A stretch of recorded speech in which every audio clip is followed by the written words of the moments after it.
ഓസ്ട്രേലിയക്കെതിരായ ഇന്ത്യയുടെ സൂപ്പർ 8 മത്സരത്തിന് മുന്നോടിയായി ഇന്ത്യയുടെ വിക്കറ്റ് കീപ്പർ സഞ്ജു സാംസൺ തന്റെ ഉള്ളിലെ രംഗണ്ണൻ കഴിവുകൾ പുറത്തെടുത്തു. ആവേശം എന്ന മലയാള ചിത്രത്തിലെ ഒരു കഥാപാത്രമാണ് രംഗണ്ണൻ. ഫഹദ് ഫാസിൽ അവതരിപ്പിച്ച ഈ കഥാപാത്രം ആരാധകർ ഏറ്റെടുത്തിരുന്നു.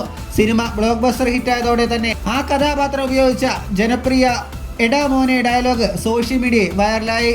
അവസാന സൂപ്പർ 8 ഗെയിമിനായി ടീം സെന്റ് ലൂസിയയിലേക്കുള്ള യാത്ര നടത്തുന്ന ഒരു വീഡിയോ BCCI അവരുടെ എക്സ് അക്കൗണ്ടിൽ ഒരു വീഡിയോ പോസ്റ്റ് ചെയ്തിരുന്നു. ഇതിന്റെ 55-ാം സെക്കൻഡിലാണ് സാംസൺ മലയാളത്തിൽ സംസാരിച്ചു തുടങ്ങിയതും ഡയലോഗ് പറഞ്ഞതും.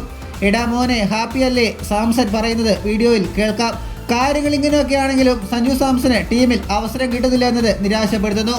വരാനിരിക്കുന്നത് സെമി ഫൈനൽ പോരാട്ടമായതിനാൽ തന്നെ സഞ്ജുവിന് ഇനി അവസരം കിട്ടാനുള്ള സാധ്യത കുറവാണ്. ഇന്ത്യ T20 ലോകകപ്പിന്റെ സെമി ഫൈനലിൽ പ്രവേശിച്ചിരുന്നു. ഇന്നലെ നടന്ന നിർണായക മത്സരത്തിൽ ഓസീസിനെ 24 റൺസിന് പരാജയപ്പെടുത്തിയാണ് ഇന്ത്യയുടെ സെമി പ്രവേശനം. മത്സരത്തിൽ ഇന്ത്യ മുന്നോട്ട് വെച്ച 206 റൺസ് വിജയലക്ഷ്യത്തിലേക്ക് ബാറ്റ് വീശിയ ഓസീസിന് നിശ്ചിത ഓവറിൽ 7 വിക്കറ്റ് നഷ്ടത്തിൽ 181 റൺസ് എടുക്കാനേ കഴിഞ്ഞുള്ളൂ. 6 സെഞ്ചുറി നേടിയ ട്രാവിസ് ഹെഡാണ് ഓസീസിന്റെ ടോപ്പ് സ്കോറർ. താരം 43 ബോളിൽ 4 സിക്സിന്റെയും 9 ഫോറിന്റെയും അകമ്പടിയിൽ 76 റൺസ് എടുത്തു. മിച്ചൽ മാർഷ് 28 ബോളിൽ 37, ഗ്ലെൻ മാക്സ്വെൽ 12 ബോളിൽ 20 എന്നിങ്ങനെയാണ് മറ്റു പ്രധാന പ്രകടനങ്ങൾ. ഇതുപോലുള്ള പുതിയ വാർത്തകൾക്കായി ചാനൽ ഇപ്പോൾ തന്നെ മറക്കാതെ സബ്സ്ക്രൈബ് ചെയ്ത് വയ്ക്കുക.